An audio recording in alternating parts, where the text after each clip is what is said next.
Well, hello, everybody, and welcome to another edition of the Rec.Poker Podcast, Forums Edition.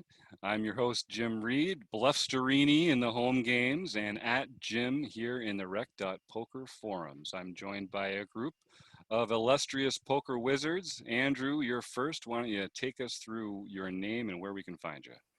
I'm Andrew Feist, and I'm dealer 412 in the PokerStars home game. I just had kings, and everybody folded to me. That was fun. I'm also at Andrew on the forums. And I'm Chris Jones. I'm 5x5 in the forums, 5x5 on PokerStars, and 5b5 on Twitter. I'm John Somsky, and I am Poker Geek MN everywhere. And I'm Rob Washam, and I'm Rabman50 everywhere. And last but not least, Taylor Moss. Taylor Moss on the forums and Gopher Boy TJM in the PokerStars home game. And as you know, every week we are brought to you by the grace of website AMP, Running Aces, Hotel, Racetrack, and Casino, and Learn Pro Poker. Also, every week, we take one discussion post from the rec.poker forums and we talk about it here with this group. And just like every week, we're all battling against each other in the rec.poker home game right now, playing on PokerStars for play money. And I'm going to fold every time you have pocket kings in the small blind, Andrew, because you gotta filter your audio feedback in these Zoom, because I had a pretty good idea. You had a good hand, and I'm just going to fold that every time. So thank you, everyone, for joining us. And we're going to talk today about a discussion post, the title of which is Facing a Lead on the River. This is a post by Binkley, one of our prolific forum champions. And we use tags here in the rec.poker forum. So this one's tagged with post flop and it's tagged with tournament.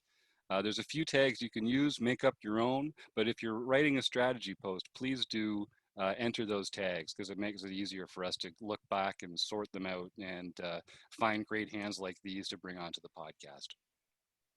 So Binkley has a question. Here's a hand from a $6 sit and go 3 table they played on Ignition. We're in level 1 with no reads, and in general, the player pool is mostly loose passive. So the blinds are 10-20, heroes under the gun +1 with 1,500 chips, ace of clubs, jack of hearts, raises 3x to 60, and it folds around to the small blind who calls. Pretty routine, I think. Most people are going to be opening ace jack off from under the gun +1, maybe on a tighter if you felt like you wanted to cut that out of your range until middle position. I don't think anyone would argue with that, but as it is, we get to the flop, pretty unremarkable. The flop comes 8 of diamonds, 4 of clubs, ace of spades, and there's 140 chips. We get checked to us under the gun +1.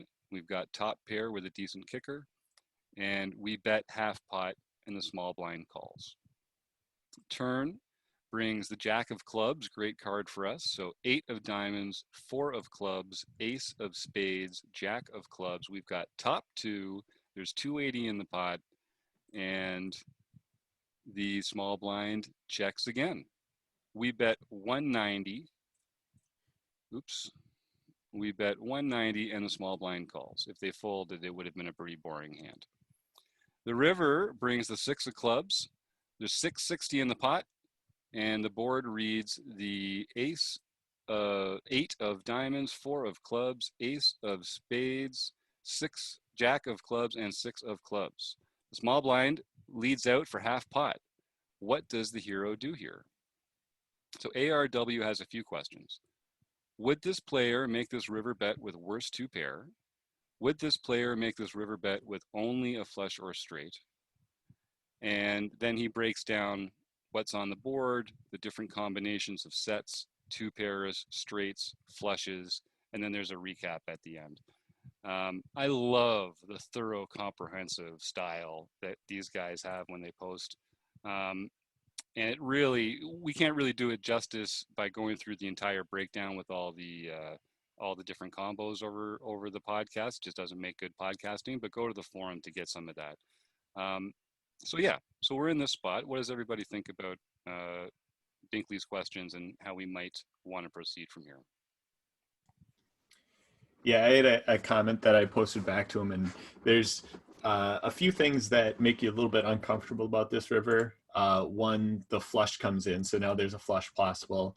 There's also a straight possible, but it's a really like obscure gut shot straight, which still should be a possibility. But the opponent took a weird line here of check call, and then now leads into us on the river. General thinking of the opponent has to be that we in this hand have a made ace or a decently strong ace. So they should really only be doing this with hands that beat a pair of aces, which is kind of the scary part because we do have a pair of aces. We have two pair. We're just hoping that they don't have better than that. So the flush came in, but what really benefits us is that it was a backdoor flush. So both turn and river made this a flush, which makes it less likely because they did call a flop bet. And then, like I said before, the straight is kind of an obscure straight for them to get. So this feels very much like either two pair or a set type of hand. We're really hoping it's not a set, but we beat all the other two pair that are out there. So I think it's a call, but like whenever we see this line, we can't feel that great about making this call, even though we have a pretty strong hand. Yeah, my first impression, very similar to Taylor, was that this is a two-pair hand. Is in my first gut reaction when I saw the action on the river was that, yeah, he got a six. That's he made his two pair with the six. I got a feeling that any sets probably you would have heard from the sets on the turn with some sort of a check raise. I don't think they're just going to sit there and loosely call or passively call with a set all the way down to the river. The only set he could possibly have is sixes, and there was another comment in the post somewhere that said, well, sixes wouldn't be around for two bets. They wouldn't be there on the river. So I agreed with that 100%. So I think, like I said, the first impression I had is this seems like he just said ace six and he knows he's beating ace king, so he's going for it. Yeah, and I agree about the sets. I think we hear from sets. And I think the things that I think beat us here are club draws that had a pair on the flop. So some kind of ace X of clubs, 8X of clubs, something like that. Those make sense to be calling down and then getting there by the river. And those also make sense to me about hands that want to make sure they get some value. Like, oh man, I made my flush. I hope this can't go check, and I'm out of position, so I want to get some value. So like that's the only thing I'm scared of, but that seems so. It's less likely compared to all the rest of the stuff that villain can have. So yeah, and Binkley did have the ace of clubs, so Yeah, I was going to bring that up. So Right. that eliminates that top pair one. So would they Right. call two pair with that? Yeah, or call two streets. right. So yeah, I mean, I'm probably calling this. If I'm feeling really saucy, I might even raise this, but probably not. yeah, the problem with the raise is the only hands that are going to call you at that Right, moment in time right. are hands that beat you, probably. Yeah. It's possible you get. It depends how like. You can get worse two pairs to call you with a small Yeah, raise yeah. here, but it's very thin. And we just talked about thin value. This would be a good spot for it, Yeah, right, Chris? yeah. Yeah, well, part about thin value is knowing your player pool, right? Knowing your opponent and what those ranges are and how they're going to respond to that kind of action. You know, thin value is always a little tricky. One of the things I like about these home games is that we're actually really getting to know each other more. We're getting to know each other's playing styles, and we're learning about each other's assumptions, and the way we break the hands down in the forum and stuff is great. Just helps us learn more about how different opponents play different ranges and that kind of thing. So that's really helpful. Is there anything else we want to talk to about this hand?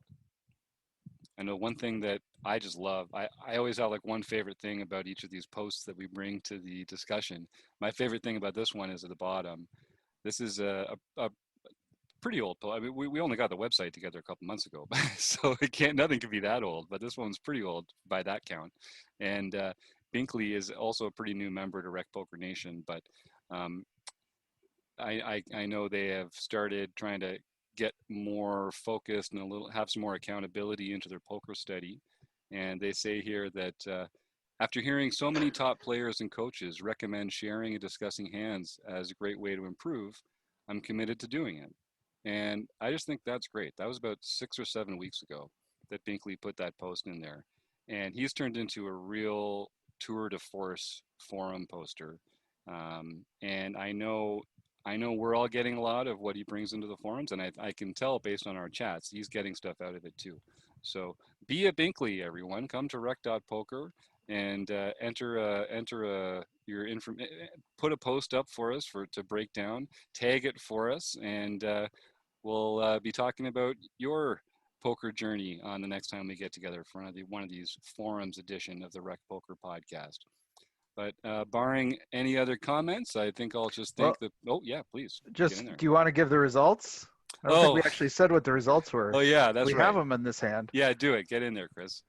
Well, so he did end up calling, and small blind did show. Nice job, Rob. A6 of hearts for a worst two pair.